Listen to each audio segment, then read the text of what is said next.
আসসালামু আলাইকুম। কারা কারা জয়েন করেছেন আপনারা একটু কমেন্ট করে জানাবেন কে কোথা থেকে জয়েন করলেন। ইনশাল্লাহ আজকে যে ক্লাসটা হবে, আমরা কম্পিউটার স্ট্রাকচারের উপরে গত একটা ক্লাস করেছিলাম। তো সেই ক্লাসে শুধুমাত্র আমরা ইনপুট ডিভাইস নিয়ে আলোচনা করেছিলাম। আজকে আমরা প্রসেসিং এবং আউটপুট ডিভাইস অর্থাৎ টোটাল কম্পিউটার স্ট্রাকচারের ক্লাসটা আজকে শেষ করব। তো কে কোথা থেকে জয়েন করলেন কমেন্টের মাধ্যমে জানাবেন এবং সেই সাথে শেয়ার দিতে হবে। শেয়ার না দিলে কিন্তু ক্লাসে আসলে প্রাণবন্ত থাকে না। যত বেশি স্টুডেন্ট যুক্ত হবে ক্লাসের স্পিড তত বেড়ে যাবে। তো যদি বেশি স্টুডেন্ট থাকে তখন নিজেকে একটু তামিল সিনেমার হিরো হিরো লাগে। সো পড়ানোর স্পিডটা তখন কয়েক গুণ বেড়ে যায়। তো প্রথম কমেন্টে আপনারা জানাবেন যে সাউন্ড এবং বোর্ড ক্লিয়ার কিনা, তারপরেই আমরা ক্লাসে শুরু করব। এবং যারা জয়েন করেছেন প্রত্যেকেই আশা করব যে কয়েকটি করে শেয়ার দিয়ে দিবেন, যাতে অন্য যারা আছে তারাও ক্লাসে চলে আসতে পারে। আর এমন একটা টপিক আজকে আলোচনা করব, আপনারা দেখতেই পাচ্ছেন যে 3-4 নম্বর এই টপিকটা থেকে সকল পরীক্ষাতে কমন থাকে। আপনি যত পরীক্ষা দেন, যে কোনো পরীক্ষা দেন, কমন পাবেন ইনশাআল্লাহ। সো ক্লাসটা সবাই শেয়ার দিয়ে দিন। আমি একটু আপনাদের কমেন্টটা চেক করে নিই।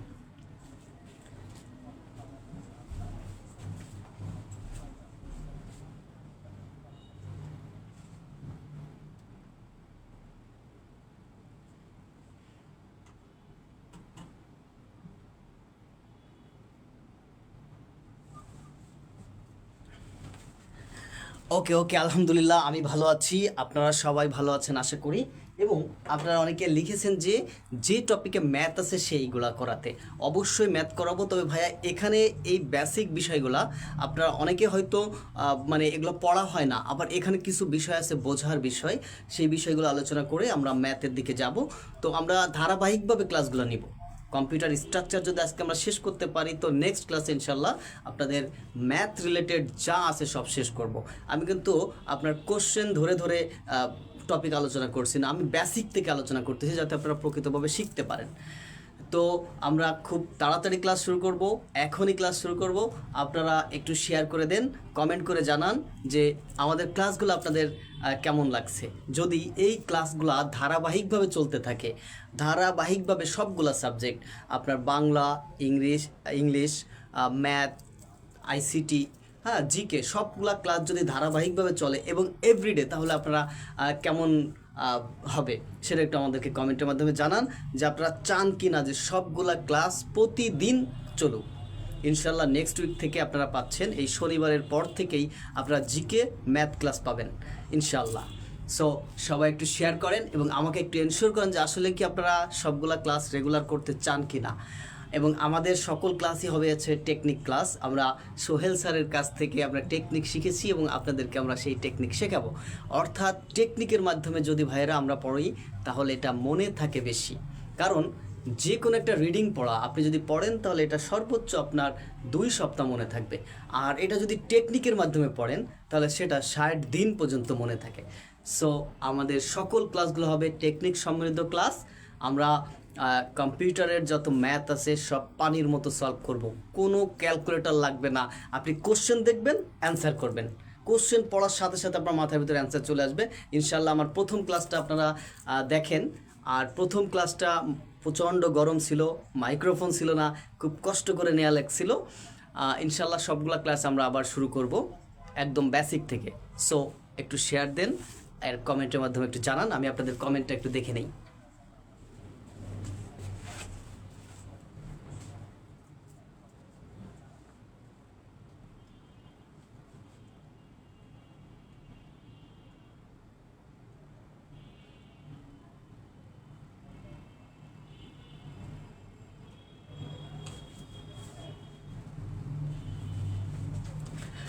ওকে প্রাণের ভাই বোনেরা, আপনারা শেয়ার দিয়েছেন, আপনাদেরকে অসংখ্য ধন্যবাদ। চলেন আমরা আলোচনা না বাড়িয়ে মূল টপিকে চলে যাই। তো আমি গত ক্লাসে যে টপিকটা আলোচনা করেছিলাম, অনেকেই হয়তো এখানে নতুন আছেন, আমি অতি সংক্ষিপ্ত আকারে সেই টপিকগুলো একটু ধারণা দিয়ে যাব আপনাদের। তো আমরা যদি সামনের দিকে যাই। আচ্ছা ভাইরা, আপনারা অনেকেই হয়তো জানেন না যে কম্পিউটার ও তথ্য প্রযুক্তি কোন কোন পরীক্ষায় প্রশ্ন আসে।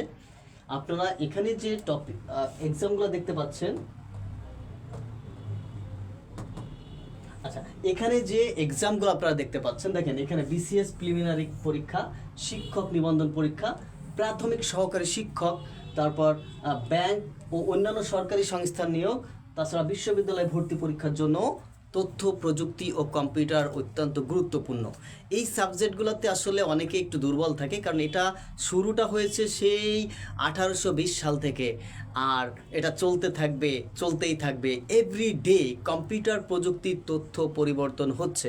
সো আপডেট তথ্য না জানলে আপনি ভালোভাবে অ্যান্সার করতে পারবেন না। সো এই সাবজেক্টটার মার্কস কিন্তু আপনারা অনেকেই হয়তো মনে করেন যে ম্যাথ বা ইংরেজি কঠিন, এটা একটু বেশি পড়া উচিত। আচ্ছা ভাই, ম্যাথ ইংরেজি অবশ্যই বেশি পড়া উচিত, কিন্তু ওটাতে আপনি ফুল নাম্বার কখনোই পাবেন না। কিন্তু এখানে 10 নম্বর আসুক, 15 নম্বর আসুক, 2 নম্বর আসুক, 3 নম্বর আসুক, এখানে কিন্তু ফুল নাম্বার পাওয়ার সম্ভাবনা আছে। আমি আপনাদেরকে গ্যারান্টি দিচ্ছি, সবগুলো ক্লাস করবেন, ফুল নাম্বার পাবেন ইনশাল্লাহ। সো চলেন আমরা মূল টপিকে চলে যাই। ওকে, তো আমি বলেছিলাম যে পূর্বের ক্লাসটা সংক্ষিপ্ত আকারে আলোচনা করব, কারণ অনেকে হয়তো এই ক্লাসটা করতে পারেনি। তো দেখেন, এখানে যে স্ট্রাকচার দেওয়া আছে, 4টা বক্স দেওয়া আছে। তো মূলত কম্পিউটার সিস্টেমটা এই 4টা স্ট্রাকচার বা সংগঠনে তৈরি করা হয়। পুরা কম্পিউটার সিস্টেম 4টা স্ট্রাকচারে তৈরি। তার প্রথম স্ট্রাকচারটা হচ্ছে ইনপুট থেকে ডেটাটা যাবে সিপিইউতে বা প্রসেসিং থেকে তারপর মেমোরিতে, এই মেমোরি থেকে যাবে হচ্ছে আউটপুটে। তাহলে ভাইয়েরা কমেন্টে জানিয়ে দিন যে কম্পিউটারের স্ট্রাকচার কয়টি। সবাই একটু কমেন্ট করবেন, কম্পিউটারের স্ট্রাকচার কয়টি, কম্পিউটার সংগঠন কয়টি, সবাই একটু জানান।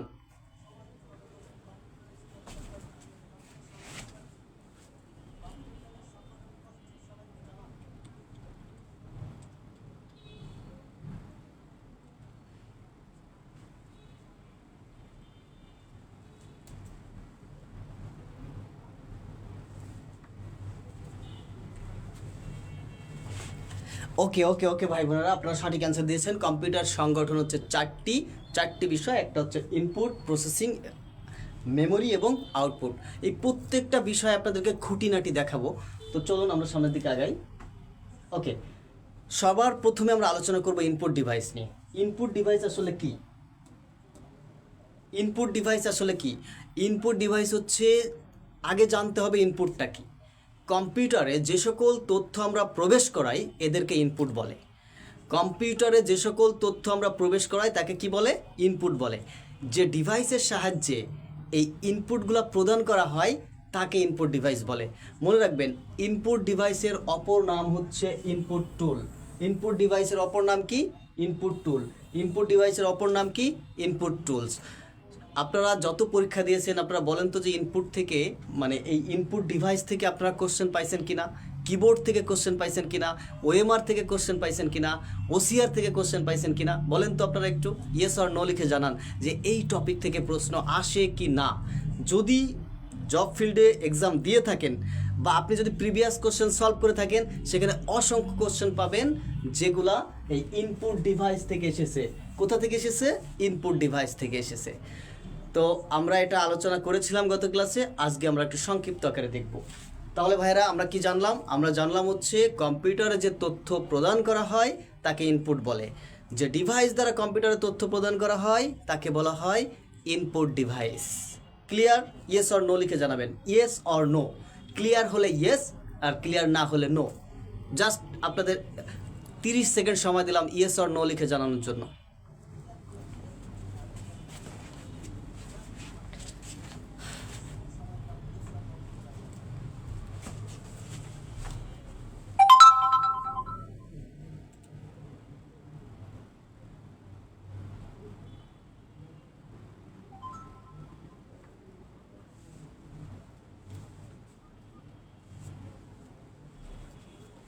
মাশাল্লাহ, আপনারা তো সুন্দর অ্যান্সার করেছেন। যে কয়েকটা কোশ্চেন করেছি সঠিক অ্যান্সার দিয়েছেন।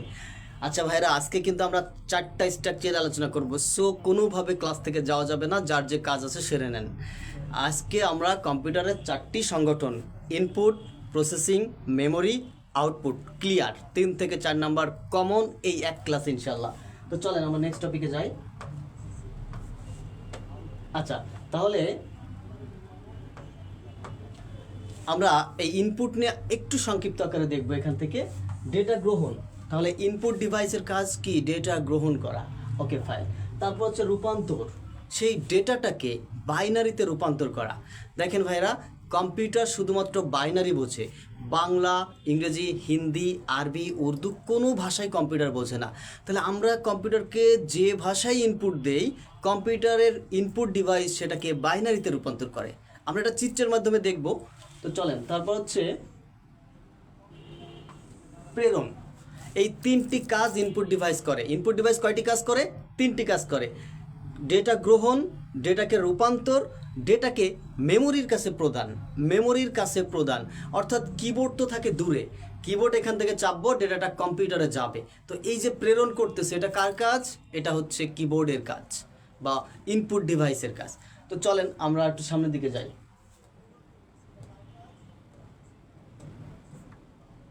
ওকে, দেখুন তো, আপনাদের সব থেকে পরিচিত এবং জনপ্রিয় ইনপুট ডিভাইস হচ্ছে কিবোর্ড।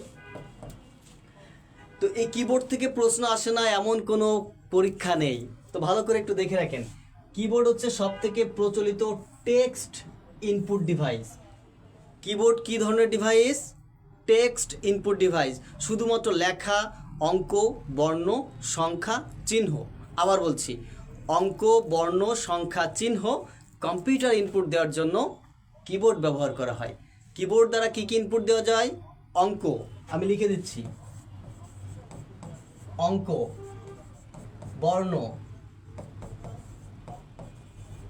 সংখ্যা, চিহ্ন। কিবোর্ড দ্বারা কম্পিউটারে 4 ধরনের ডেটা ইনপুট দেওয়া যায়: অঙ্ক, বর্ণ, সংখ্যা, চিহ্ন এবং কিছু নির্দেশ। আশা করি আপনারা বুঝতে পেরেছেন। তো নেক্সট ইনপুট ডিভাইস অর্থাৎ কিবোর্ড থেকে আমরা আরও কিছু বিষয় মনে রাখবো যেগুলো থেকে পরীক্ষায় প্রশ্ন আসে। তো দেখেন, কিবোর্ড কি? কিবোর্ড কি? কিবোর্ড হচ্ছে একটি বহুল ব্যবহৃত ইনপুট ডিভাইস যা দ্বারা অক্ষর, সংখ্যা, কমান্ড কম্পিউটারে ইনপুট দেয়। তাহলে কিবোর্ড কি? কিবোর্ড হচ্ছে একটি ইনপুট ডিভাইস যা দ্বারা অঙ্ক, বর্ণ, সংখ্যা, চিহ্ন এবং কিছু নির্দেশ কম্পিউটারে আমরা ইনপুট দেই। গুরুত্বপূর্ণ টিপস, এই গুরুত্বপূর্ণ টিপস থেকে কিন্তু পরীক্ষায় প্রশ্ন আসবে। তো দেখেন, কিবোর্ড একটি ইনপুট ডিভাইস কারণ এটি দিয়ে কম্পিউটারের তথ্য প্রবেশ করানো হয়। কিবোর্ড হচ্ছে একটি ইনপুট ডিভাইস, এর কারণ হচ্ছে কিবোর্ড দ্বারা কম্পিউটারে তথ্য প্রবেশ করানো হয়।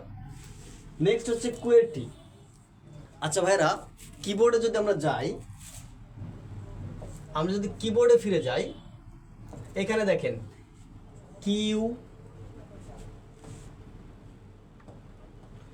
এই যে Q, W, E, R, T, Y, এই শব্দগুলা প্রথম সারির শব্দ দিয়ে কিবোর্ডের নামকরণ করা হয়েছে Q, U, E, W, E, R, T, Y, QWERTY. এই প্রথম সারির শব্দ, এই প্রথম সারির শব্দগুলোর মাধ্যমে কিবোর্ডের নামকরণ করা হয়েছে কুয়েরটি কিবোর্ড। আশা করি আপনারা বুঝতে পেরেছেন যে কিবোর্ডকে কেন কুয়েরটি কিবোর্ড বলা হয়। কারণ কুয়েরটি কিবোর্ড হচ্ছে প্রথম সারির বর্ণগুলো নিয়ে এর নামকরণ করা হয়েছে কুয়েরটি কিবোর্ড। এবং সবথেকে বেশি ব্যবহৃত এবং জনপ্রিয় কিবোর্ড হচ্ছে কুয়েরটি কিবোর্ড।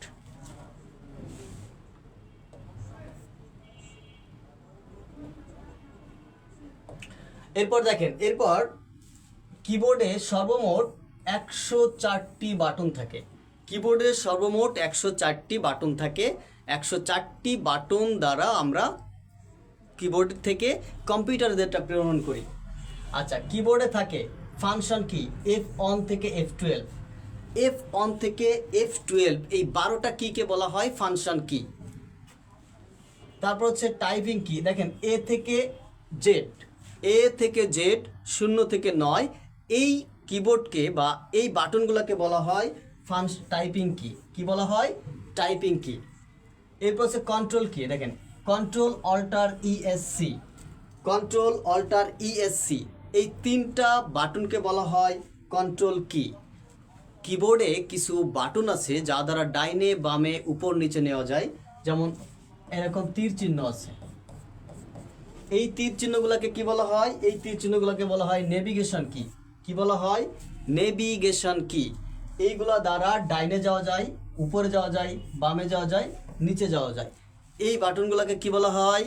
নেভিগেশন কি। এরপর হচ্ছে নিউমেরিক কি। কিবোর্ডের সর্বডানে কতগুলা 0 থেকে 9 পর্যন্ত অঙ্ক থাকে ক্যালকুলেটরের মতো, এটাকে কি বলা হয়? এটাকে বলা হয় নিউমেরিক কি। কি বলা হয়? নিউমেরিক কি। এইগুলা সাধারণ, এগুলো আপনারা জানেন, কিন্তু যেটা জানেন না সেটা হচ্ছে এই যে ভার্চুয়াল কিবোর্ড কাকে বলে। এই ভার্চুয়াল কিবোর্ড আসলে কি? ভার্চুয়াল কিবোর্ড কি এটা অনেকেই জানেন না, আমি বলে দিচ্ছি। আপনারা এই এই স্লাইডটা একটা স্ক্রিনশট দিয়ে রাখেন, এখানে গুরুত্বপূর্ণ তথ্য আছে, এর বাইরে আপনাদের কিছু পড়তে হবে না কিবোর্ড থেকে ইনশাল্লাহ। আপনারা একটা স্ক্রিনশট দিয়ে রাখেন। এটা দেখেন, এই ভার্চুয়াল কিবোর্ড। ভার্চুয়াল কিবোর্ড কি? আচ্ছা, আপনি যে টাচ ফোনটা ব্যবহার করেন, টাচ ফোনের উপরে কি কোনো কিবোর্ড আছে? নাই, কিন্তু আপনি যখন মেসেজ করেন তখন চাপ দিলেই একটা কিবোর্ড উঠে আসে, এটার নামই হচ্ছে ভার্চুয়াল কিবোর্ড, যেটা স্ক্রিনের উপরে থাকে। এর আর একটা নাম হচ্ছে OSK। কি নাম? এই ভার্চুয়াল কিবোর্ডের আর একটা নাম কি? OSK। এর পূর্ণরূপ কি? এর পূর্ণরূপ হচ্ছে on screen, on screen keyboard. On screen keyboard মনে রাখবেন, ভার্চুয়াল কিবোর্ডের আরেকটা নাম হচ্ছে OSK বা ওয়ান স্ক্রিন কিবোর্ড। আশা করি আপনারা এই স্লাইডটা বুঝতে পেরেছেন। ইয়েস অর নো লিখে জানান যে আপনারা বুঝতে পারলেন কিনা। যদি বুঝতে পারেন ইয়েস, না পারলেন নো। আমরা পরবর্তী স্লাইডে চলে যাব। আমি এখানে বেশি সময় স্পেন্ড করব না, সামনের দিকে অনেক গুরুত্বপূর্ণ টপিক আছে।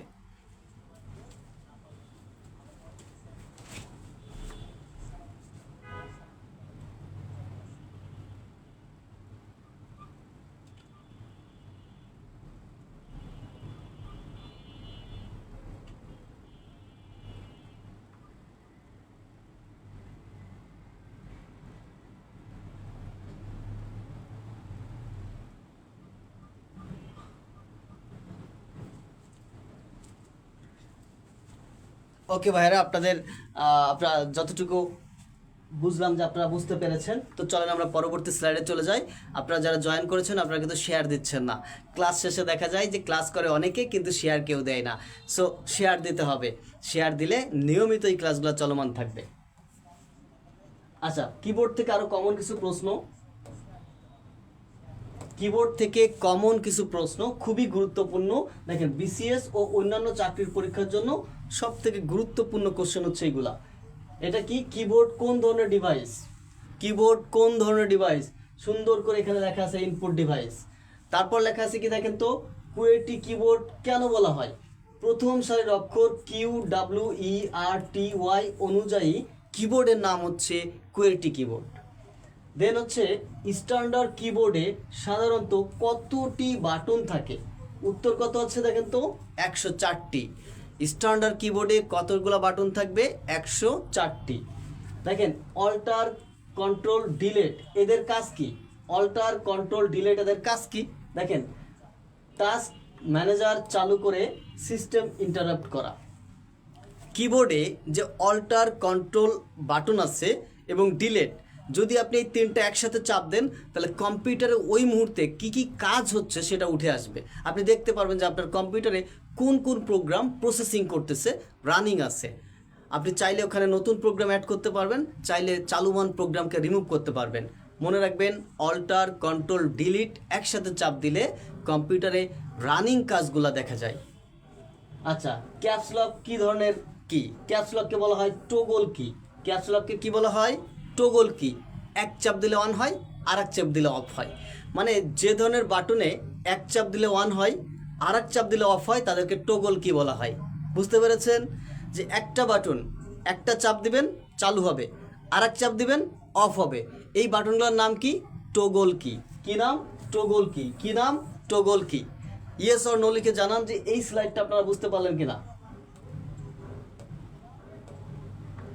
ইয়েস অর নো লিখে জানান যে এই স্লাইডটা আপনারা বুঝেছেন কিনা। আর অবশ্যই অবশ্যই এই স্লাইডের একটা স্ক্রিনশট দিয়ে রাখেন। আমাকে ইয়েস অর নো লিখে জানান যে এই স্লাইডটা আপনারা বুঝতে পারলেন কিনা।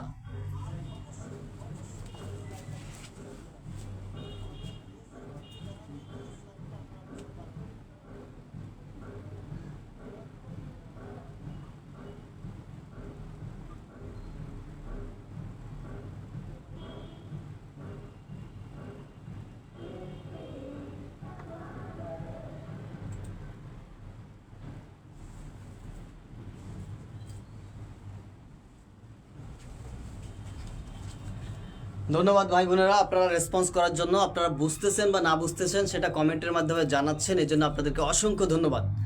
তো চলেন আমরা পরবর্তী স্লাইডে কি আছে একটু দেখে নেই। পরবর্তী স্লাইডে যে টপিকটা আছে, আমি বলবো না, আপনারাই বলেন যে এটা দরকার আছে কি না, এইটা কতটুকু ইম্পর্ট্যান্ট আপনারাই বলেন। যে এই যে কিবোর্ডের যে বাটনগুলো আছে, এই বাটনগুলোর কাজ সম্পর্কে আপনার কাছে প্রশ্ন করবে কি না বলেন তো আপনারা। যে এই যে F1 থেকে F12 পর্যন্ত যে ফাংশন কি আছে 12টি, এই 12টির কোনটা কি কাজ করে, এই প্রশ্ন আপনারা আগে পরে দেখছেন কিনা বলেন। তো চলেন আমরা একটু দেখি। আচ্ছা, সবার উপরের থেকে আমরা শুরু করি। অল্টার, কন্ট্রোল, শিফট, এগুলাকে বলা হয় মডিফাই কি। এখান থেকে প্রশ্ন আসবে ভাইয়া যে নিচের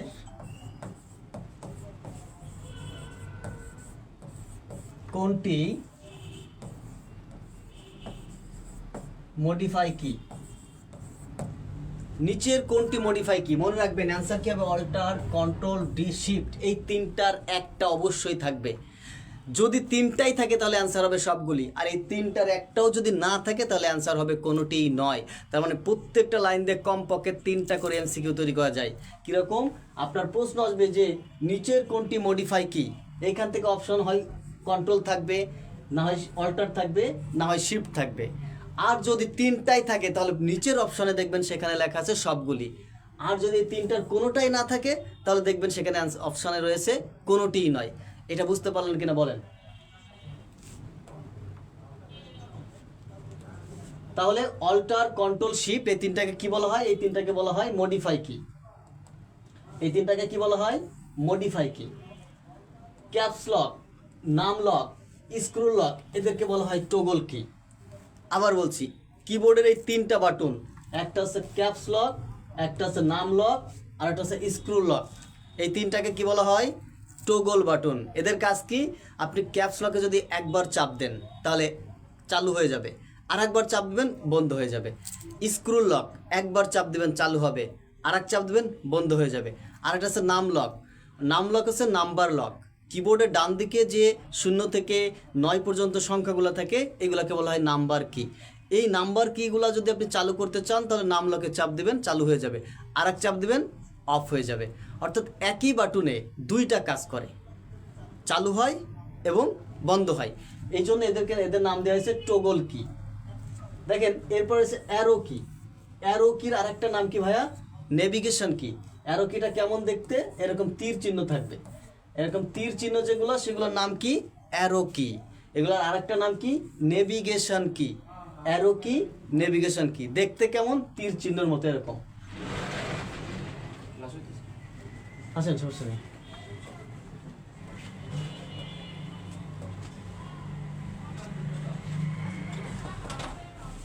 রাখিয়ে দেন এখানে। ওকে ভাইরা, তাহলে আমরা এখন দেখবো যে কিবোর্ডের F1 থেকে শুরু করে F12 পর্যন্ত যে 12টা ফাংশন কি আছে, এই 12টা ফাংশন কির কোনটা কি কাজ করে আমরা একটু দেখে নিই। ওকে, তাহলে F1 হচ্ছে গেট ফাইন্ড, অর্থাৎ কোনো কিছু যদি ওই স্ক্রিনে থাকা অবস্থায় কোনো কিছু আপনি খুঁজে পেতে চান তাহলে F1-এ চাপ দিলে ফাইন্ড নামক একটা অপশন আসবে। সেখানে কি হবে, স্ক্রিনের উপরে যা যা আছে সেখান থেকে আপনি খুঁজে পাবেন। ওকে, F2 এর কাজ কি, F2 এর কাজ হচ্ছে রিনেম।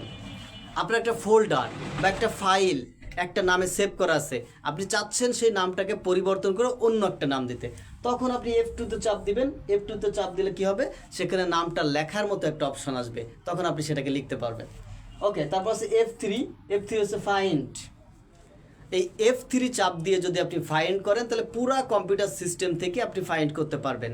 স্ক্রিনে থাকা যে ট্যাবটা শুধু এটা না, পুরা কম্পিউটারের মধ্যে থেকে আপনি তথ্য খোঁজার জন্য F3 চাপ দিবেন। এরপর আছে F4 এর কাজ কি, রিপ্লেস। একটা কাজ করেছেন এখন, সেই কাজটাকে বারবার করতে হবে, তো আপনি বারবার F4 চাপতে থাকবেন, বারবারই চলতে থাকবে। যেমন একটা জিনিস, আপনি একটা ডেটাকে কপি করলেন, তাহলে এই ডেটাটাকে কি করতে হবে, পেস্ট করতে হবে কন্ট্রোল ভি দিয়ে, তাহলে বারবার কন্ট্রোল ভি দিলে পেস্ট হইতে থাকবে। সেম কাজটা যদি আপনি F4 চাপ দেন চলতে থাকবে।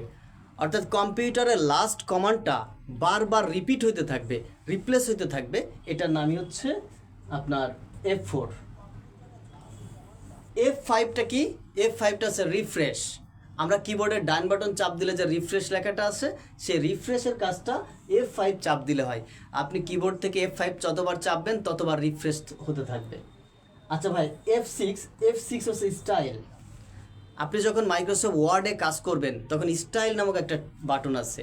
আপনি যখন ফটোশপে কাজ করবেন তখন দেখবেন স্টাইল নামক একটা ট্যাব আছে। সরাসরি F6 চাপ দিলে আপনি সেই স্টাইল ট্যাবে চলে যেতে পারবেন। আচ্ছা, F7 হচ্ছে স্পেল চেকিং। আমরা লেখালেখি করার সময় আমাদের বানান ভুল হতে পারে।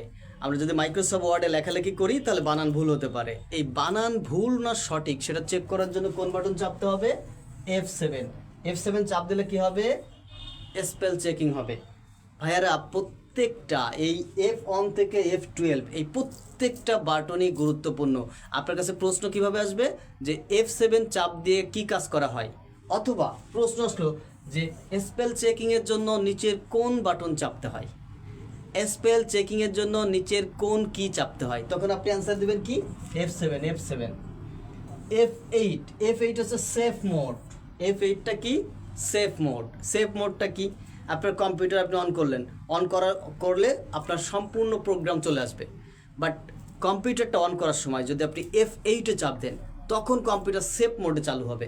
তখন আপনার কম্পিউটারের মধ্যে তেমন কোনো তথ্য থাকবে না, একদম নতুন কম্পিউটারের মতো কোনো প্রোগ্রামই ইনস্টল করা থাকবে না, এটা সেফ মোডে চালু হবে। এটা মোবাইল ফোনের ক্ষেত্রেও হয়। F9 হচ্ছে ট্রান্সপারেন্সি। F9টা কি? ট্রান্সপারেন্সি। দেন হচ্ছে F10 হচ্ছে সিলেক্ট। F11 হচ্ছে ফুল স্ক্রিন। আর F12 হচ্ছে সেভ অ্যাজ।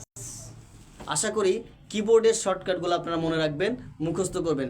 যদি একটু সময় বেশিও লাগে মুখস্থ করবেন। আমি একটু সরে দাঁড়াচ্ছি, আপনারা একটা স্ক্রিনশট দিয়ে আমাকে ইয়েস অর নো লিখে জানান।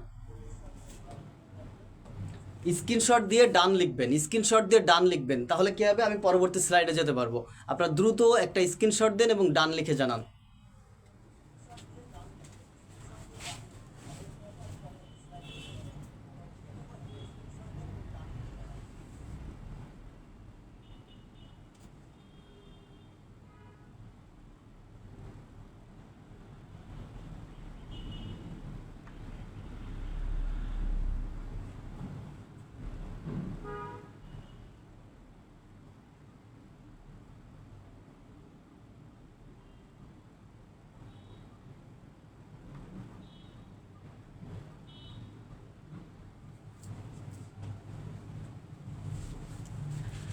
ওকে, আপনারা অনেকেই শেয়ার ডান লিখেছেন, স্ক্রিনশট ডান লিখেছেন।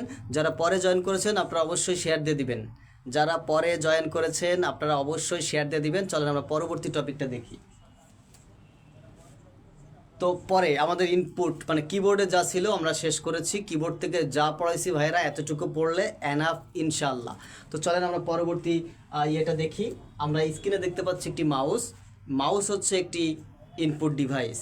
আমরা ক্লিকের মাধ্যমে কম্পিউটারের তথ্য বা কমান্ড দেওয়ার জন্য মাউস ব্যবহার করে থাকি। মাউস থেকে এর বেশি কিছু পড়ার দরকার নেই। তারপর আছে স্ক্যানার। কোনো লিখিত ডকুমেন্ট কম্পিউটারের মধ্যে প্রবেশ করানোর জন্য স্ক্যানার ব্যবহার করা হয়। এই প্রশ্নটা কিন্তু বিসিএস এসেছে যে কোনো লিখিত ডকুমেন্ট, প্রিন্টেড কোনো বই কম্পিউটারে কম্পিউটারে প্রবেশ করানোর জন্য নিচের কোন ডিভাইস ব্যবহার করা হয়? প্রিন্টেড বই মানে কি? প্রিন্টেড বই মানে হচ্ছে যে বইটা ছাপানো হয়েছে, এটা একটা প্রিন্টেড বই। এই সেম কপিটা কম্পিউটারের ভিতরে নেওয়ার জন্য এটা কম্পিউটারের ভিতরে ঢুকাই দেওয়া যাবে না। তাহলে কি করতে হবে? এই স্ক্যানারটা উঁচু করে রেখে দিতে হবে। ফটোশপ দ্বারা স্ক্যান করে নিলে এর একটা ফটো কম্পিউটারের ভিতরে প্রবেশ করবে। তাহলে কোনো প্রিন্টেড বই কম্পিউটারের ভিতরে ইনপুট দেওয়ার জন্য স্ক্যানার ব্যবহার করা হয়। কি ব্যবহার করা হয়? স্ক্যানার ব্যবহার করা হয়। Okay fine. তো পরবর্তীটা আমরা একটু দেখি। পরেরটা হচ্ছে মাইক্রোফোন। কোনো শব্দ বা কোনো অডিও কম্পিউটার ইনপুট দেওয়ার জন্য মাইক্রোফোন ব্যবহার করা হয়।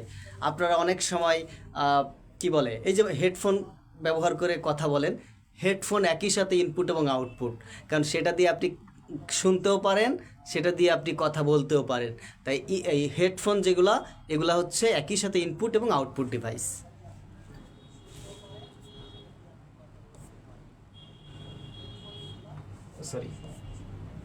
এই যে ভাইয়ের একটা মোস্ট ইম্পর্ট্যান্ট জিনিস।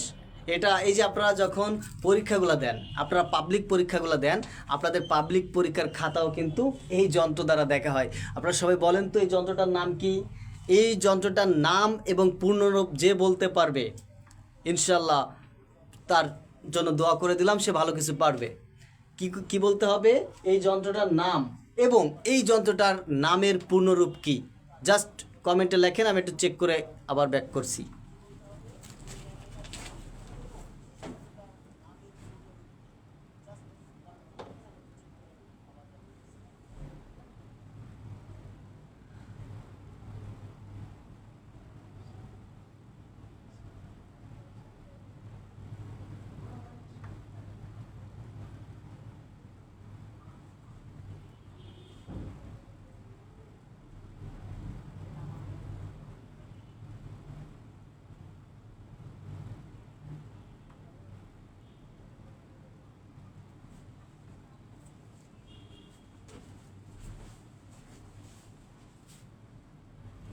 ওকে, অনেকেই সঠিক কমেন্ট করেছেন, আবার অনেকেই ভুল কমেন্ট করেছেন।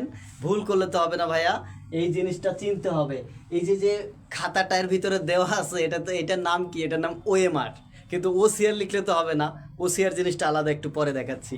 তো এটার নাম কি? এটার নাম হচ্ছে ওএমআর। এটার নাম কি? ওএমআর।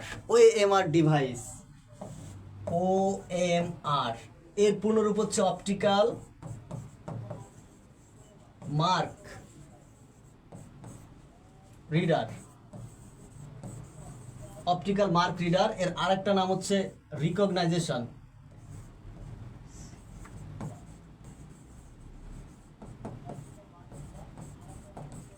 রিকগনাইজেশন মনে রাখবেন, কোনো কোনো জায়গায় অপটিক্যাল মার্ক রিডার লেখা থাকবে, কোথাও কোথাও লেখা থাকবে অপটিক্যাল মার্ক রিকগনাইজেশন।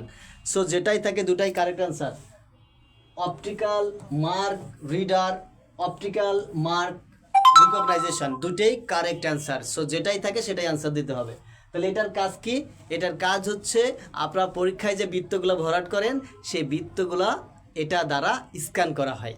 এ কি করতে পারে? অপটিক্যাল মার্ক রিডার একটা খাতার মধ্যে কোথাও মার্কিং করা থাকলে সেই মার্কিং করা জায়গাগুলোকে সে কি করতে পারে? স্ক্যান করতে পারে। তো আশা করছি আপনারা বুঝতে পেরেছেন এটা। এখান থেকে যেটা মনে রাখবেন সেটা হচ্ছে যে ওএমআর এর পূর্ণরূপ হচ্ছে অপটিক্যাল মার্ক রিডার অথবা অপটিক্যাল মার্ক রিকগনাইজেশন। এই যে আপনারা যেটার কথা বললেন, কেউ কেউ ওসিআর লিখছেন, এইটার নাম হচ্ছে ওসিআর। দেখেন এখান থেকে টানা হচ্ছে আর ভিতরে লেখাগুলো চলে আসতেছে, এটার নাম হচ্ছে ওসিআর। এটার নাম কি? এটার নাম হচ্ছে ও সি আর। দেখেন মুদ্রিত বা হাতে লেখা টেক্সটকে স্ক্যান করে ডিজিটাল ও সম্পাদনযোগ্য ডেটায় রূপান্তর করাকে বলা হয় স্ক্যানার, সরি ওসিআর। ওসিআর এবং স্ক্যানারের ভিতরে একটা পার্থক্য আছে, বিশাল পার্থক্য আছে, এটা আপনারা অনেকেই হয়তো জানেন না। স্ক্যানার হচ্ছে এমন একটা ডিভাইস, তার ভিতরে একটা কিছু রাখলে তার একটা ছবি কম্পিউটারের ভিতরে চলে যায়, ওই ছবিটা অন্যভাবে সম্পাদন করা যায়। আর ওসিআর দ্বারা কি হয়? ওসিআর দ্বারা প্রত্যেকটা লাইন লিখিত আকারে যায়। বিষয়টা একটু মনে রাখবেন যে ওসিআর দ্বারা লিখিত আকারে ডেটাটা যায়, আর স্ক্যানার দ্বারা একটা ছবি তুলে সেখানে চলে যায়, স্ক্যান করে ছবি তুলে কম্পিউটারের ভিতরে চলে যায়। আর এটার কাজ কি? মুদ্রিত বা হাতে লেখা কোনো টেক্সটকে সম্পাদনযোগ্য করা যায় কম্পিউটারের ভিতরে নিয়ে, অর্থাৎ সেখানেও টেক্সট আকারে যায়। আর স্ক্যানার হলে কি হতো? একটা ছবি তুলে ভিতরে চলে যেত। আশা করি আপনারা বুঝতে পেরেছেন। যাই হোক, আপনারা অনেকেই আছেন, আপনাদের শুধু পড়ালেই হবে না, আমি যদি পারি আপনাদের পড়ার আগ্রহটা তৈরি করে দিতে, আমার জন্য মনে হয় সেটা আরও ভালো হবে। আমি আপনাদেরকে 1 ঘন্টা পড়ালে একটা টপিক বুঝাই দিতে পারবো, কিন্তু আমি এমন কিছু কথা যদি বলি আর আপনারা যদি সেটা শোনেন, আর আপনি যদি প্রতিদিন 1 ঘন্টা করে বেশি পড়েন, লাভ কোনটাতে? আমি 1 ঘন্টা বোঝাবো এটাতে, নাকি প্রতিদিন আপনার স্পিড বেড়ে যাবে এটাতে? তো চলেন একটু স্পিড বাড়াই দিই আপনাদের।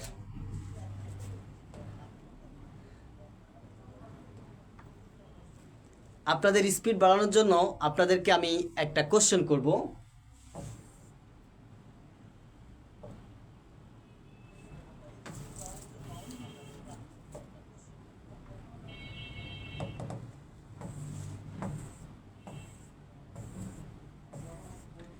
এখানে 5টা আমের বীজ রয়েছে, 5টা আমের বীজ। আপনাদের বলতে হবে যে এখানে কোনটা থেকে গাছ হবে।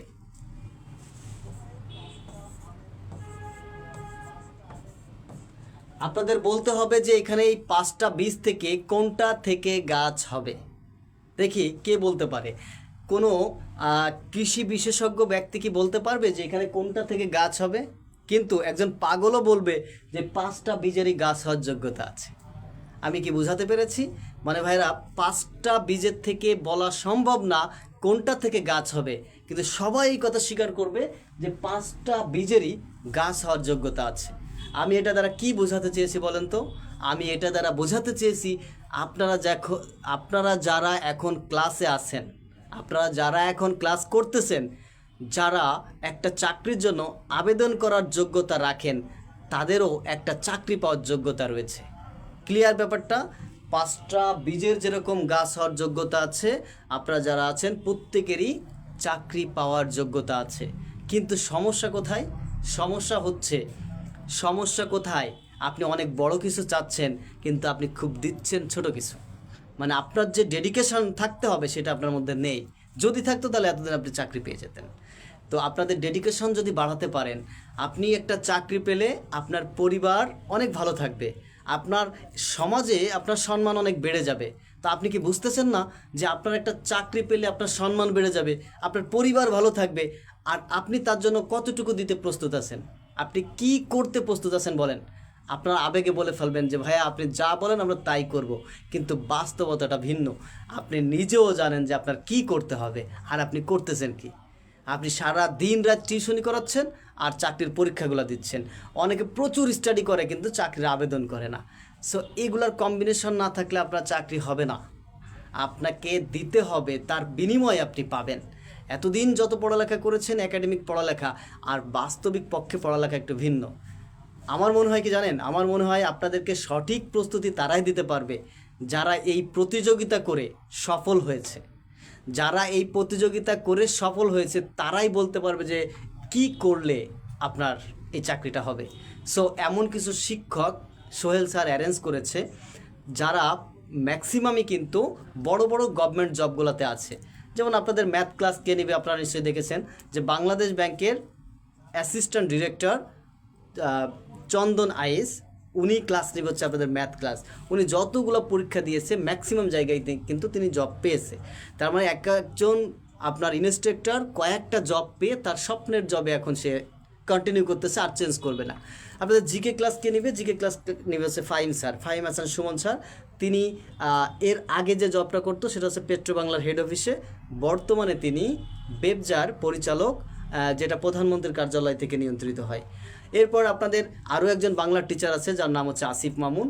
তিনি 14 থেকে 15 বছর যাবৎ বড় বড় নাম করা কোচিংগুলোতে পড়াচ্ছেন। আর এটা তার মেন পরিচয় না, তার মেন পরিচয় হচ্ছে তিনি বাংলাদেশ বিদ্যুৎ উন্নয়ন বোর্ডের অ্যাসিস্ট্যান্ট ডিরেক্টর। সো এই সমস্ত ব্যক্তিরাই আপনাদেরকে সঠিক গাইডলাইন দিতে পারবে। আশা করি আপনারা আমাদের সাথে থাকেন, সোহেল স্যারের সাথে থাকেন, আমরা আপনাদেরকে করাই নিব ইনশাআল্লাহ, কথা দিচ্ছি। তো চলেন আমরা ব্যাকে চলে যাই, আমাদের পড়াই ফিরে যাই।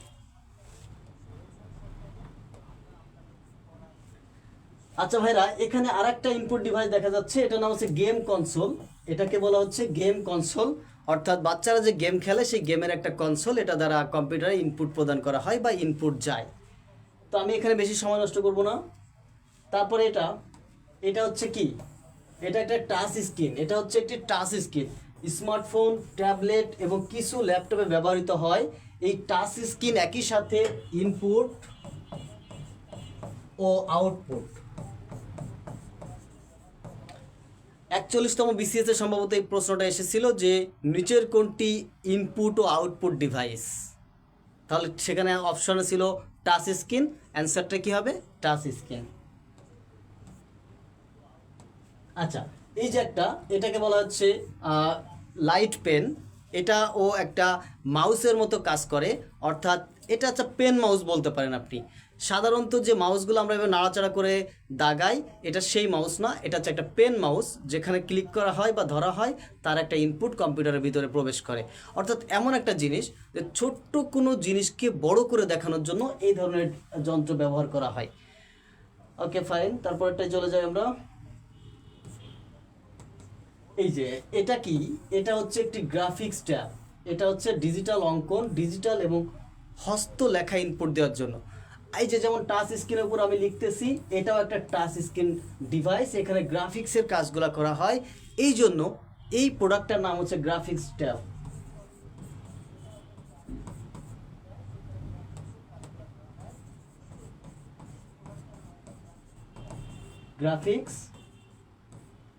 গ্রাফিক্স ট্যাব, আশা করি আপনারা বুঝতে পেরেছেন এটার নাম কি, গ্রাফিক্স ট্যাব। এর আরও একটা নাম আছে যেটা আপনারা জানেন না অনেকে, আপনারা এটাকে বলবেন গ্রাফিক্স ট্যাব, কিন্তু এর আরও একটা নাম আছে ভাইয়েরা, সেই নামটা আমি লিখে দিচ্ছি, এটা কিন্তু পরীক্ষা আছে। সেটার নাম হচ্ছে, এটার নাম হচ্ছে ডিজিটাইজার। কি লিখেছি? ডিজিটাইজার। তাহলে এটার নাম কয়টা? দুইটা, একটা আছে গ্রাফিক্স ট্যাব আর একটা আছে ডিজিটাইজার, মনে রাখবেন। আমি এখানে অনেক বেশি সময় নিয়ে ফেলছি, আমরা একটু সামনে যাই। আপনারা যারা পরে এসেছেন শেয়ার দিয়ে দেন, শেয়ারের কথা বারবার বলতে লজ্জা লাগে, আপনারা একটু শেয়ার দিয়ে দেন।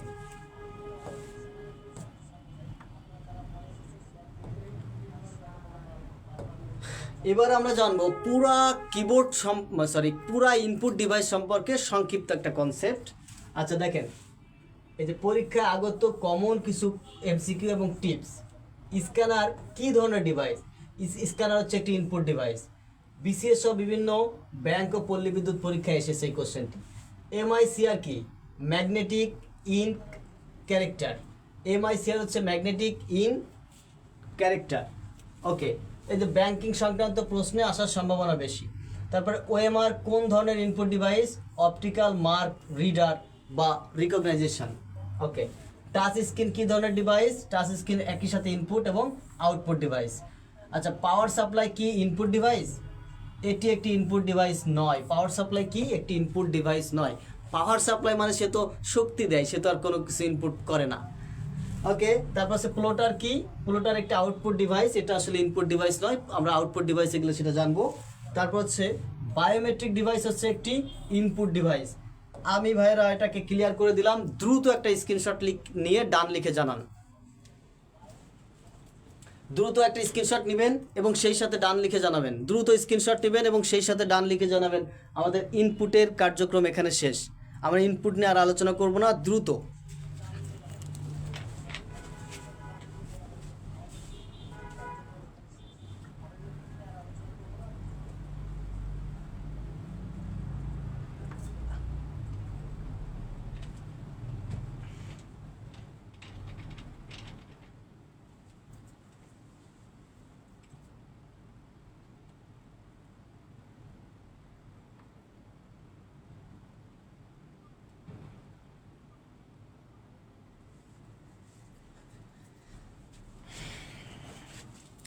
ওকে, তো আমরা চলে যাই নেক্সট টপিকে। চলেন আমাদের নেক্সট টপিকটা কি আছে একটু দেখে নিই। নেক্সট টপিকটা একটু আগে যেটা বলছিলাম, সোহেল স্যার পরিচালিত ফুল কোর্স। এখানে একটা গুরুত্বপূর্ণ বিষয়, এটা সোহেল স্যার নিজেও বলেছে, যেটা লাইফ টাইম মেম্বারশিপ। অর্থাৎ সোহেল স্যারের এই সাথে যদি আপনারা যুক্ত হন, আপনারা লাইফ টাইম একটা মেম্বারশিপ পাবেন। এই লাইফ টাইম মেম্বারশিপ মানে হচ্ছে আপনার চাকরি না হওয়া পর্যন্ত আর কোনো কোর্সে ভর্তি হতে হবে না, আপনি করতেই থাকবেন যতদিন পর্যন্ত আপনার চাকরি না হয়। আমি আপনাদের কম্পিউটার ক্লাস নেব এবং আমি আপনাদের মোটিভেট রাখবো ইনশাআল্লাহ এই কোর্সের সাথে। আমি এমডি ইউসুফ শাহেদ, আমি আপনাদেরকে এই কোর্সে মোটিভেট রাখার দায়িত্বে আছি ইনশাআল্লাহ। আমি থাকবো আপনাদেরকে সবসময়ের জন্য একটা প্রাণবন্ত এবং মোটিভেট রাখতে। সকল টেকনিক্যাল দিকগুলো আমি দেখব।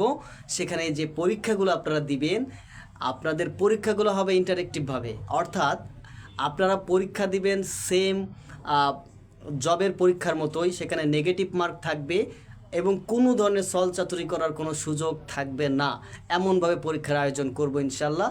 সো আমাদের এই কোর্সটার সাথে থাকবেন ইনশাল্লাহ আশা করি। আর এই কোর্সটাতে আপনি যা যা পাচ্ছেন, ক্লাসের সংখ্যা দেখেন কতগুলো ক্লাস, এটা অলরেডি পেজে দেওয়া আছে, আমি এর বেশি কিছু বলবো না। আর এখানে আমি একটু আগে ভাইরা যেটা বলেছিলাম,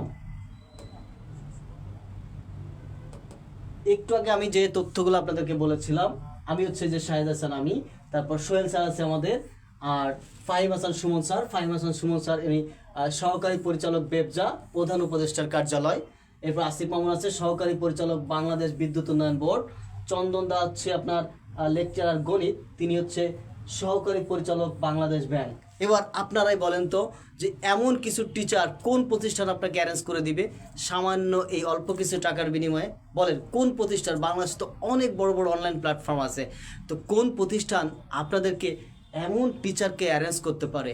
এবং কথা দিচ্ছি ইনশাল্লাহ যে টিচারগুলো আপনারা পাবেন এরা সব দুর্দান্ত পড়ায়, এরা দীর্ঘদিন যাবত এই পড়ানো পেশায় আছে, নিজেরা এক একজন কমপক্ষে 3 থেকে 4টা করে সরকারি জব করেছে। তারা যেভাবে সরকারি জব পেয়েছে ইনশাল্লাহ সেই পদ্ধতিতেই আপনাদেরকে হাঁটাবে, এবং ইনশাল্লাহ এবার আপনারা একটা ভালো কিছু পেতে চাচ্ছেন সোহেল স্যারের মাধ্যমে। দোয়া করবেন আমাদের জন্য, আমাদের সাথে থাকলে ইনশাল্লাহ আপনাদের সাথে নিয়েই আমরা জয়ী হব। তো এর বেশি কিছু বলবো না ভাইরা, এখানে আমরা পরে চলে যাই। এখানে যে কোর্সগুলো আছে, কোর্সগুলোর ব্যাপারে সোহেল স্যার গতকালকে বলেছে, এর আগেও বলেছে, আমি একটু বলে যাই।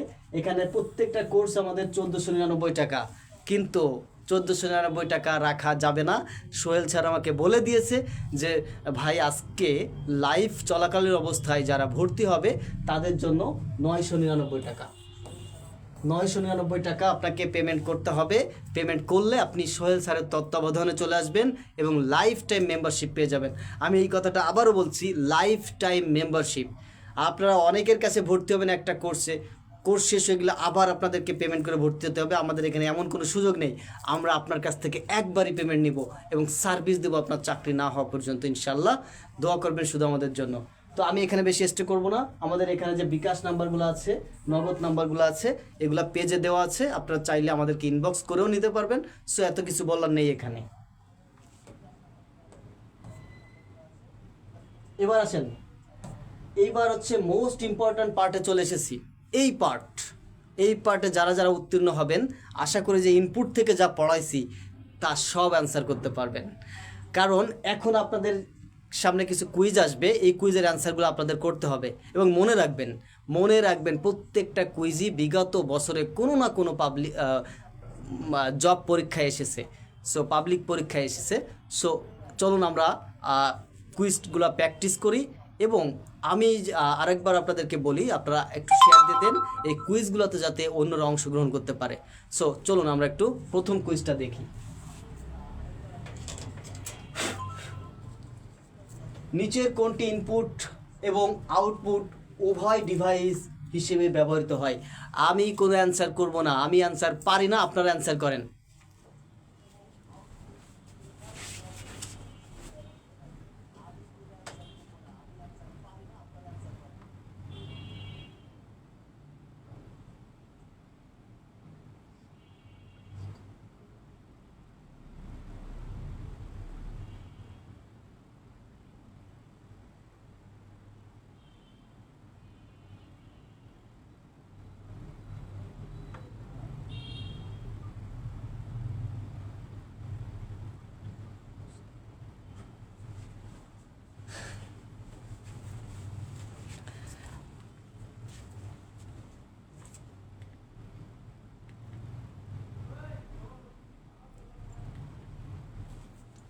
ওকে, তাহলে এটার অ্যান্সার হচ্ছে কি? এটার অ্যান্সার হচ্ছে মডেম। আপনারা কেন মডেম হলো তার একটু এক্সপ্লেনেশন আমি দিচ্ছি। মূলত ব্যাপারটা হচ্ছে এমন, আমরা যদি একটা এমসিকিউ দিয়ে 4টা করে এমসিকিউ সলভ করি তাহলে কেমন হয়? অর্থাৎ এটা অ্যান্সার হলো, বাকিগুলো কেন অ্যান্সার হলো না সেটা জানার দরকার আছে না? অবশ্যই দরকার আছে। তো চলুন দেখি। আচ্ছা দেখেন, মাউস হচ্ছে একটি ইনপুট ডিভাইস, আমরা সবাই জানি, একটু আগে পড়েছি। কিবোর্ড হচ্ছে একটি বহুল ব্যবহৃত ইনপুট ডিভাইস, আর প্লটার হচ্ছে একটি আউটপুট ডিভাইস। আচ্ছা ভাইয়ার, আপনারা কি প্লটার দেখেছেন কখনো? প্লটার কি জিনিস? আচ্ছা বাইরে তো সাইনবোর্ড দেখেছেন, বিশাল বড় বড় সাইনবোর্ড, পরিমণির ছবি দিয়ে, তারপর কি হিরো আলমের ছবি দিয়ে বিশাল বিশাল সাইনবোর্ডটা নাই, তাই না? এই সাইনবোর্ডগুলা, এই ব্যানারগুলা যে মেশিন থেকে বের হয় ওই মেশিনটার নাম হচ্ছে প্লটার। এই প্লটার মেশিন দিয়ে কি করা হয়? ওই বড় বড় বিজ্ঞাপনের ব্যানার, ফেস্টুন এগুলা তৈরি করা হয়। আশা করছি আপনারা বুঝতে পেরেছেন যে প্লটার কি। এরপর হচ্ছে মডেম। মডেম হচ্ছে 2টা অংশ থাকে, একটা হচ্ছে মডুলেশন আর একটা হচ্ছে ডিমডুলেশন। মডুলেশন। আচ্ছা, মডেম কি জিনিস একটু ভালো করে বোঝেন। আপনার ফোনে যখন একটা ছবি থাকে সেটা দেখা যায়, কিন্তু কাউকে সেন্ড করলে দেখা যায় না যে ছবিটা উড়ে চলে যাচ্ছে। তাহলে কি হইতো, আমরা এখন তাকালে আকাশের দিকে দেখতাম হাজার হাজার ছবি, অডিও, ভিডিও সব উড়ে উড়ে যাচ্ছে, কিন্তু বাস্তবে কেমন হয়? হয় না। আপনার ফোনে যখন একটা ছবি থাকে সেটা ডিজিটাল অবস্থায় থাকে, তাই আপনি দেখতে পারেন। যখন সেন্ড বাটনে চাপ দেন তখন কি হয়, এই মডেম কি করে, মডেমের এই মডুলেশন অংশটা সেই ডিজিটাল ছবিটাকে অ্যানালগে কনভার্ট করে বাতাসের মধ্য দিয়ে পাঠায় দেয়। তো আপনি যার কাছে পাঠাচ্ছেন তার ফোনেও একটা মডেম আছে, বা তার ডিভাইসের মধ্যে একটা মডেম আছে। ওই ডিভাইস কি করে, এই নেটওয়ার্কের মধ্য থেকে এই অ্যানালগ সিগন্যালটাকে রিসিভ করে সাথে সাথে আবার ডিজিটালে রূপান্তর করে দেয়, তাই সেই ব্যক্তিটা ছবিটা দেখতে পারে। এই যে ডিজিটাল থেকে অ্যানালগ, এটা করা হচ্ছে মডুলেশন। আবার অ্যানালগ থেকে ডিজিটাল, এইটা করাকে বলা হয় ডিমডুলেশন। আশা করছি আপনারা ক্লিয়ার। সো এখানে আর স্টে করবো না, পরের কুইজে চলেন। কম্পিউটার সিস্টেমে স্ক্যানার একটি কোন ধরনের ডিভাইস? বলেন, স্ক্যানার কি ইনপুট, প্রসেসিং, আউটপুট নাকি মেমোরি? আপনারা দ্রুত বলেন, দ্রুত। যত দ্রুত বলবেন আমরা সামনের দিকে তত দ্রুত আগাতে পারবো।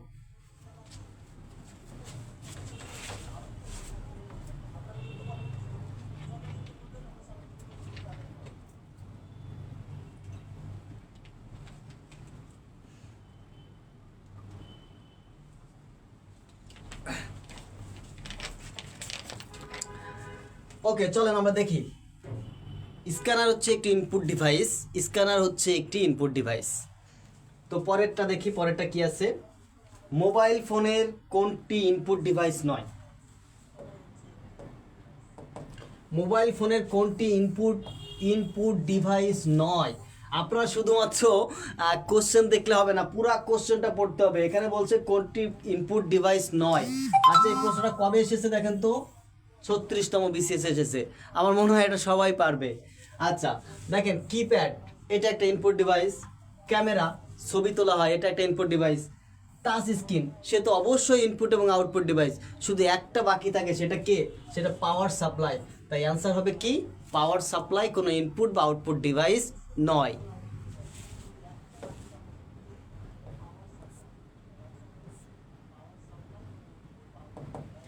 প্লটার কোন ধরনের ডিভাইস? প্লটার কোন ধরনের ডিভাইস? মেসেজ করে কেডা? আচ্ছা বলেন, প্লটার কোন ধরনের ডিভাইস? প্লটার হচ্ছে একটি আউটপুট ডিভাইস। একটু আগে বলেছি যে প্লটার একটি আউটপুট ডিভাইস। বড় বড় ব্যানার, ফেস্টুন, সাইনবোর্ড প্রিন্ট করার জন্য এই প্লটার ব্যবহার করা হয়। কবে এসেছে দেখেন তো পরীক্ষায়? 37তম বিসিএস। তার মানে ইনপুট আউটপুট ডিভাইস থেকে যে কোশ্চেন আছে তার প্রমাণ আপনারা দেখেন।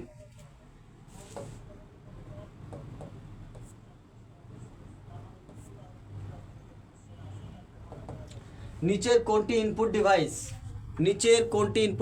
দেখেন তো। প্লটার না, আমরা জানি প্লটার হচ্ছে একটা আউটপুট ডিভাইস। মনিটর হচ্ছে একটি আউটপুট ডিভাইস, কারণ আমরা সব কিছু দেখতে পাই।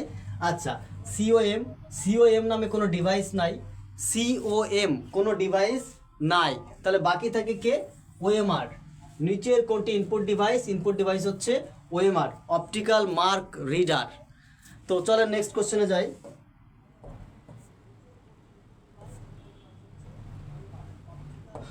কম্পিউটারে স্ক্যানার কি ধরনের ডিভাইস? স্ক্যানার কি আউটপুট ডিভাইস? স্ক্যানার কি স্টোরেজ ডিভাইস, মেমোরি নাকি ইনপুট? স্ক্যানার হচ্ছে একটি ইনপুট ডিভাইস। কোন পরীক্ষায় এসেছে? জাতীয় নিরাপত্তা গোয়েন্দা সংস্থা মানে এনএসআই 2015 সালের কোশ্চেন এটা। তো পরেরটাই চলেন।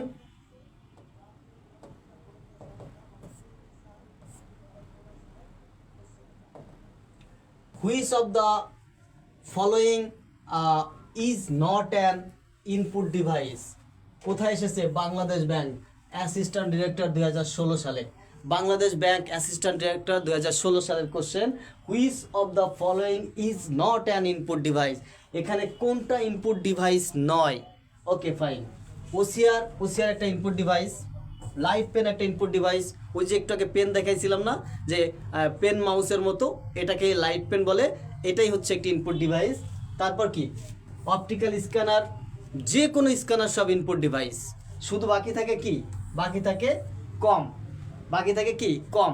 কম হচ্ছে কি computer output microfilm, computer output microfilm film.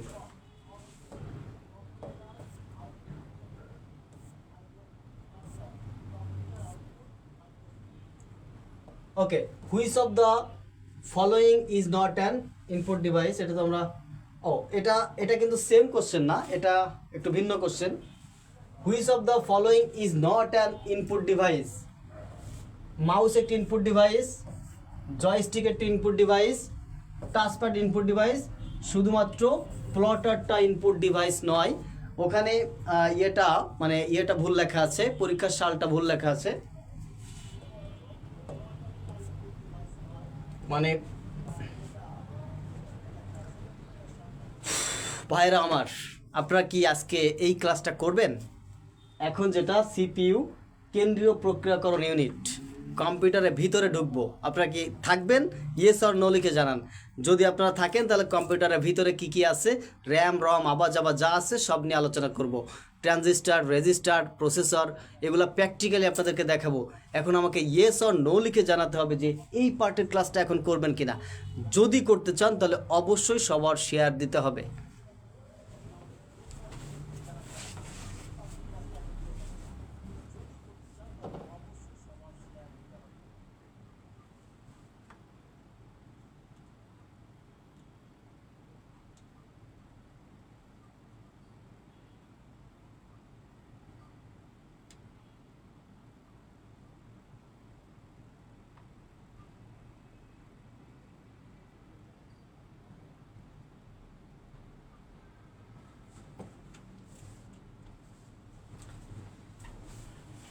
ওকে ওকে ভাইরা, আপনাদের কমেন্ট দেখলাম, মানে সমানে সমানে চলতেছে, কেউ ইয়েস কেউ নো, কেউ ইয়েস কেউ নো। ঠিক আছে, আমরা 10 মিনিটের মধ্যে ক্লাসটা শেষ করবো ইনশাল্লাহ। সো 10 মিনিট একটু মনোযোগ দিয়ে দেখেন, আমরা এই অংশে প্রবেশ করি, তারপরে আমরা যদি থেকে যাই আমরা রেখে দিব। তো চলেন। আচ্ছা, এখানে আবার কোর্স সম্পর্কে চলে এসেছে, এটা আমি স্কিপ করে দিচ্ছি।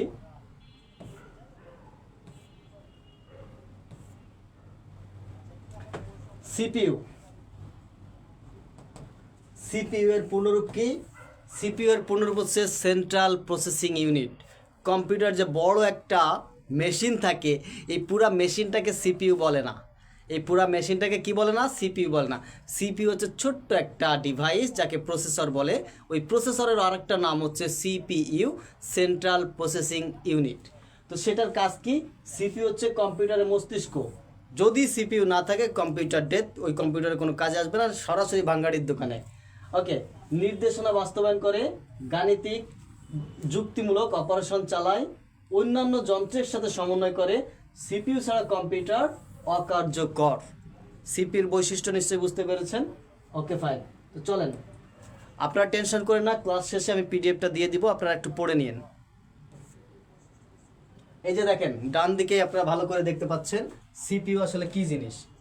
সিপিইউ বলতে আমরা ওই বড় বাক্সটাকে বুঝবো না, সিপিইউ হচ্ছে এই ছোট্ট অংশটা, এই ছোট্ট অংশটার নাম হচ্ছে সিপিইউ। একে বলা হয় মাইক্রো প্রসেসর।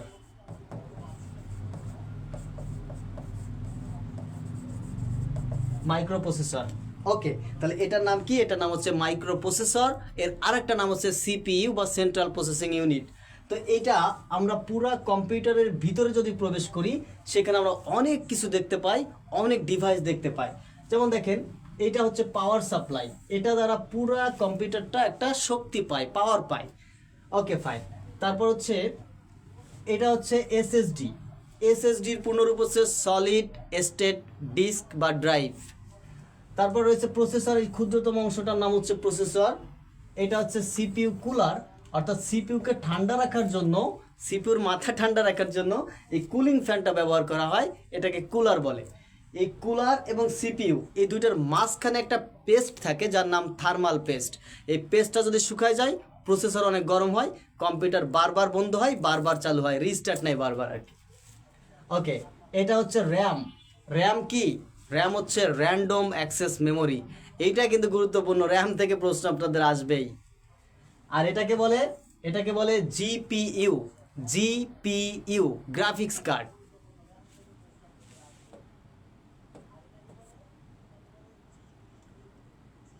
ওকে, আমরা এটা হচ্ছে সিপিইউ বা প্রসেসরের একটা ব্যাক সাইড, পুরা মেশিনটাকে আমরা সিপিইউ বলে থাকি, সেই জন্য এখানে সিপিইউ লেখা। দেখেন এটা হচ্ছে পাওয়ার সাপ্লাইয়ের পোর্ট, এইখানে দুইটা পোর্ট আছে, দুইটা পোর্টের নাম PS2। আচ্ছা, এখানে একটা আছে সিরিয়াল পোর্ট, এটার নাম কি? Serial port. হ্যাঁ, এই সিরিয়াল পোর্টটা এগুলো আসলে আগের কম্পিউটার, এখন এত কিছু থাকে না। ওকে, তারপর VGA cable, VGA video graphics assistant. Okay, USB port, ইউএসবির পূর্ণরূপ হচ্ছে ইউনিভার্সাল সিরিয়াল বাস, এগুলো সব আপনারা জানতে পারবেন ইনশাল্লাহ। হচ্ছে অডিও জ্যাক, তারপর আছে হচ্ছে RJ45।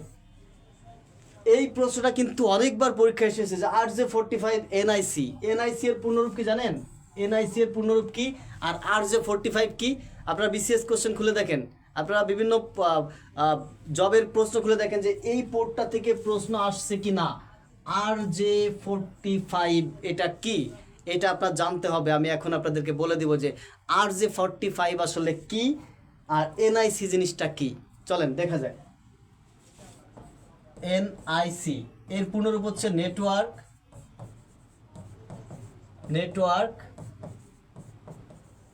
Interface card. এনআইসির পূর্ণরূপ হচ্ছে নেটওয়ার্ক ইন্টারফেস কার্ড। একটা কম্পিউটারকে যদি আরেকটা কম্পিউটারের সাথে সংযোগ দিতে চান, তাহলে এই কম্পিউটার থেকে একটা তার বের করতে হবে। ওই তারটা যেখানে লাগানো হয় সেটাকে আমরা বলে থাকি LAN port, LAN, LAN port. এই ল্যান পোর্টটা যে ডিভাইসের সাথে লাগানো হয় সেই ডিভাইসটার নাম হচ্ছে এনআইসি, নেটওয়ার্ক ইন্টারফেস কার্ড। আর এই নেটওয়ার্ক ইন্টারফেস কার্ডের সাথে একটা তারই মাত্র ব্যবহার করা হয়, সেই তারটার নাম হচ্ছে টুইস্টেড পেয়ার কেবল। কি কেবল? Twisted pair cable. এই টুইস্টেড পেয়ার কেবলটা শুধুমাত্র এই পোর্টে প্রবেশ করানো যায়, এবং সেটা হচ্ছে RJ45 মডেলের টুইস্টেড পেয়ার কেবল এই পোর্টের ভিতরে লাগানো যায়। এবং আর একটা কম্পিউটারেও ঠিক একইভাবে RJ45 টুইস্টেড পেয়ার কেবল যদি লাগানো হয়, তাহলে এই কম্পিউটারের সাথে ওই কম্পিউটার একটা সংযোগ হয়ে যায়। ক্লিয়ার ব্যাপারটা? অর্থাৎ নেটওয়ার্ক তৈরি করার জন্য এই পোর্টটা ব্যবহার করা হয়। এই পোর্টটার নাম হচ্ছে RJ45 এনআইসি, মনে রাখবেন।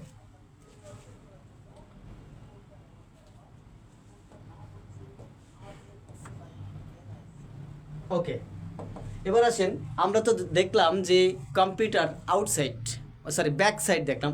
এবার আমরা কম্পিউটার ইনসাইড, ভিতরে প্রবেশ করব। তো ভিতরে প্রবেশ করে প্রথমে আমরা যেটা পাবো সেটা হচ্ছে পাওয়ার সাপ্লাই। এই যে যন্ত্রটা, এই যন্ত্রটা পুরা কম্পিউটারটার শক্তি সঞ্চয় করে, পাওয়ার সাপ্লাই দেয়, তাই এটার নাম কি? Power supply. তারপর হচ্ছে দেখেন, এই যে বড় একটা বোর্ড, এই বোর্ডটার নাম হচ্ছে আমরা বলি মাদার বোর্ড। এটাকে কি বলি? Mother board. এটার আরেকটা নাম মেইন বোর্ড, এটার আরেকটা নাম লজিক বোর্ড। আবার বলছি, মনে রাখবেন, এই বড় এখানে যে বড় একটা যন্ত্র থাকে, অংশ থাকে, এই অংশটার নাম হচ্ছে মাদার বোর্ড। এটাকে লজিক বোর্ড বলে, এটাকে মেইন বোর্ডও বলে। Okay fine. এটার একটা নাম হচ্ছে চিপ। কি বলে? চিপ। তো এই চিপের পাশে পুরা কম্পিউটারের ভিতরের পরিবেশটাকে ঠান্ডা রাখার জন্য ব্যবহার করা হয় কুলিং ফ্যান। ওকে, এরপর দেখেন ভিডিও কার্ড। এখানে অনেকগুলা কার্ড এখানে ব্যবহার করা যায় এক্সটেনশন হিসেবে। এগুলো সাধারণত কম্পিউটার থাকে না, এগুলো চাইলে আপনি কিনে ব্যবহার করতে পারবেন এক্সট্রা কস্টিং বেয়ার করে। তো এটা একটা নাম হচ্ছে ভিডিও কার্ড, একটা নাম মডেম কার্ড, একটা নাম সাউন্ড কার্ড। এগুলা আপাতত আপনারা দেখলে পারবেন, আমি এটা PDF দিয়ে দিব। ওকে, তারপরে দেখেন এই যে অংশটা থাকে, এই অংশটা হচ্ছে সিডি রম। সিডির পূর্ণরূপ কি? COMPACT, compact disc. আচ্ছা, সিডির পূর্ণরূপ হচ্ছে কম্প্যাক্ট ডিস্ক। সিডির পূর্ণরূপ কি? Compact disk.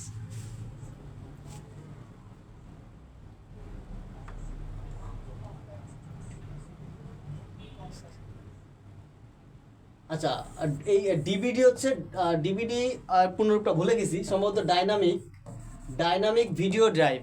ঠিক আছে। আচ্ছা, তারপর এখানে হার্ড ডিস্ক থাকে। এই যে এই অংশটা হচ্ছে কম্পিউটারের হার্ড ডিস্ক। হার্ড ডিস্ক হচ্ছে কম্পিউটারের স্থায়ী মেমোরি। কম্পিউটারের মেমোরি হচ্ছে দুই প্রকার, একটা হচ্ছে স্থায়ী আর একটা অস্থায়ী। তো স্থায়ী যে মেমোরিটা সেটা হচ্ছে হার্ড ডিস্ক, এর আর একটা হচ্ছে SSD বা সলিড স্টেট ডিস্ক। এই দুইটা হচ্ছে কম্পিউটারের স্থায়ী মেমোরি। আর কম্পিউটারের অস্থায়ী মেমোরি কি? কম্পিউটারের অস্থায়ী মেমোরি হচ্ছে র্যাম। তো আমরা এটা পরে জানবো। তারপর রিবন, ক্যাবেল, এক্সট্রা কেস্টে সেগুলো দরকার নেই।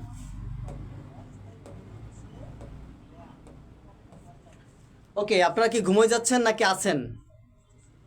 টাইম একটু বেশি হয়ে গেছে, তো আমরা আরেকটু অল্প একটু পড়ে আমরা শেষ করব।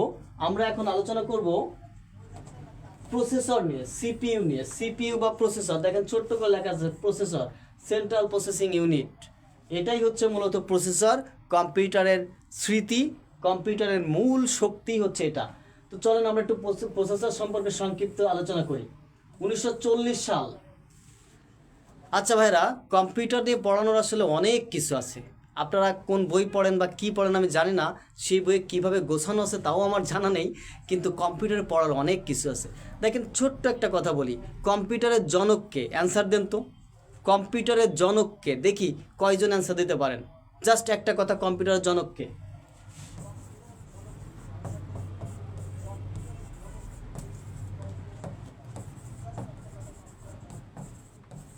অ্যান্সার করেন, আমি আপনাদের অ্যান্সারটা দেখতে চাচ্ছি।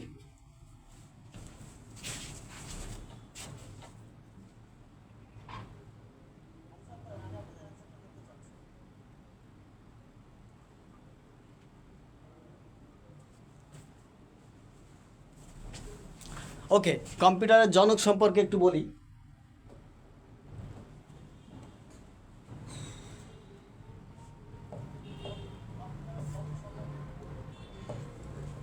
আচ্ছা ভাইরা, আপনারা তো অবশ্যই লিখবেন চার্লস ব্যাবেজ। তো আমরা শুধু কম্পিউটারের জনক এটা দিয়ে আজকের ক্লাসটা শেষ করব, কারণ আজকে উপস্থিত অনেক কমে গেছে। তো চলেন।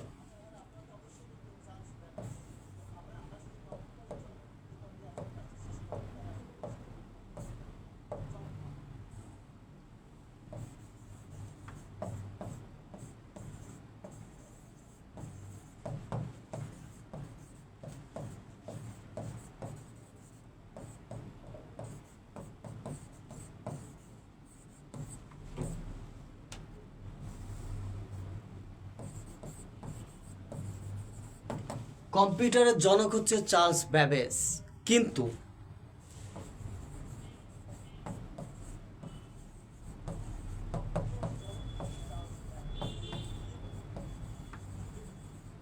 কম্পিউটার আবিষ্কারক হচ্ছে হাওয়ার্ড আইকিন। পার্থক্যটা বুঝেন, কম্পিউটারের জনক চার্লস ব্যাবেজ, কম্পিউটার আবিষ্কারক হচ্ছে হাওয়ার্ড আইকিন। খুব পেঁচানো প্রশ্ন, আরও আছে, একটু ওয়েট করেন।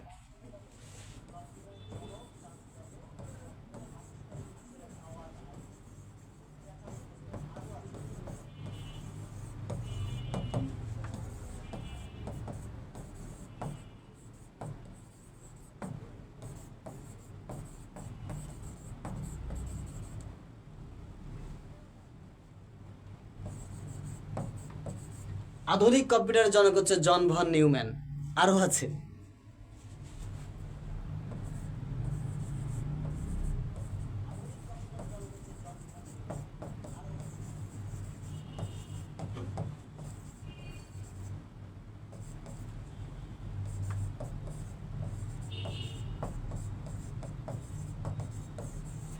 তাহলে কম্পিউটারের জনক নিয়ে কত কনফিউশন কোশ্চেন থাকে, আপনারা একটু ভালো করে দেখেন। কম্পিউটারের জনক হচ্ছে চার্লস ব্যাবেজ, কম্পিউটারের আবিষ্কারক হচ্ছে হাওয়ার্ড আইকিন, আধুনিক কম্পিউটারের জনক হচ্ছে জন ভন নিউম্যান, এবং তাত্ত্বিক বা কৃত্রিম বুদ্ধিমত্তা সম্পূর্ণ কম্পিউটারের জনক হচ্ছে অ্যালান ম্যাথিসন টুরিং।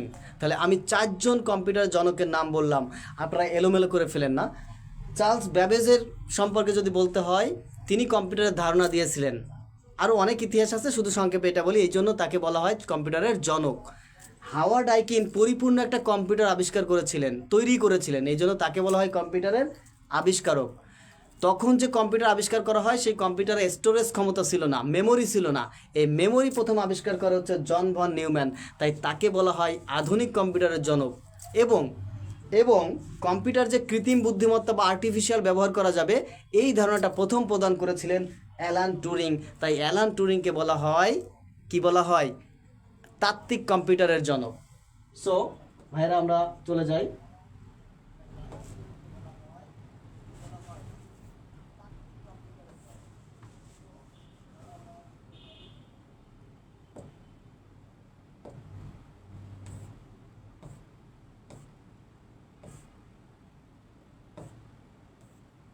ওকে, আমি আজকের ক্লাসটা এখানে শেষ করব।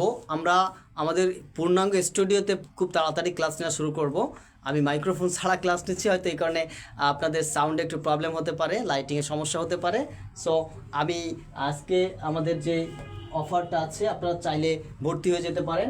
আমাদের অফারটা হচ্ছে 999 টাকা। এখানে যে কোনো নাম্বারে সেন্ড মানি করে, সেই নাম্বারে হোয়াটসঅ্যাপ খোলা আছে, এই নাম্বারে আপনি একটা স্ক্রিনশট পাঠিয়ে দিবেন, আমরা আপনাদেরকে গ্রুপে অ্যাড করে নিব।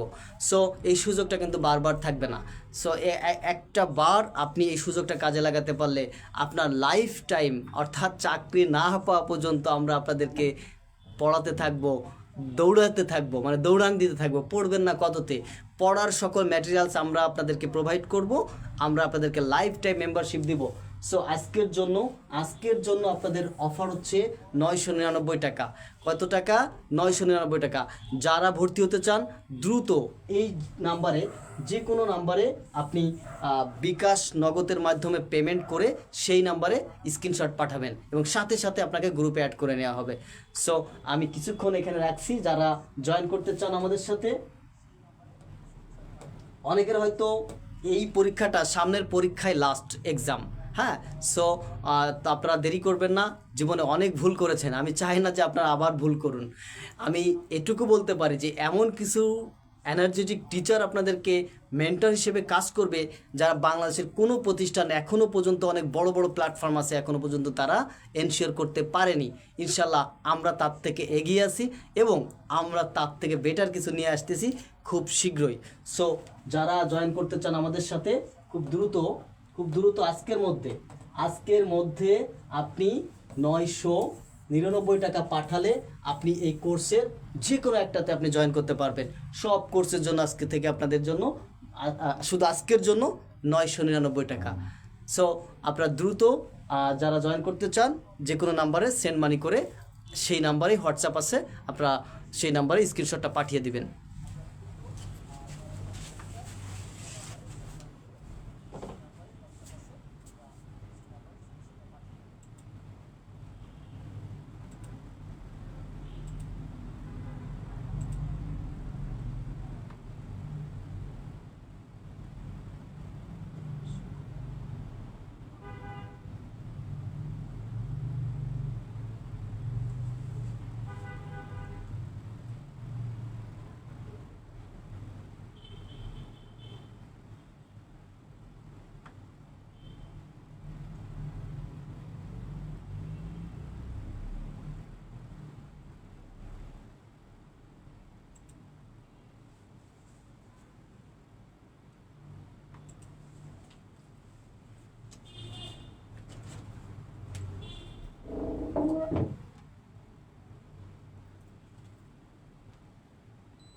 ওকে ভাইরা, তাহলে আপনাদের কাছ থেকে বিদায় নিচ্ছি। ভালো থাকবেন সবাই, আল্লাহ হাফেজ। আবারও দেখা হচ্ছে খুব শীঘ্রই ইনশাল্লাহ, এবং পেজে পরীক্ষা সিস্টেম আবারও চালু হবে খুব শীঘ্রই। আমাদের সাথে থাকুন, আপনাদের সাথে নিয়েই আমরা ভালো কিছু করতে চাই। ধন্যবাদ সকলকে, যারা কষ্ট করে আমাদের সাথে ক্লাসগুলো করেন, সকলকে অসংখ্য ধন্যবাদ। ভালো থাকবেন, আল্লাহ হাফেজ।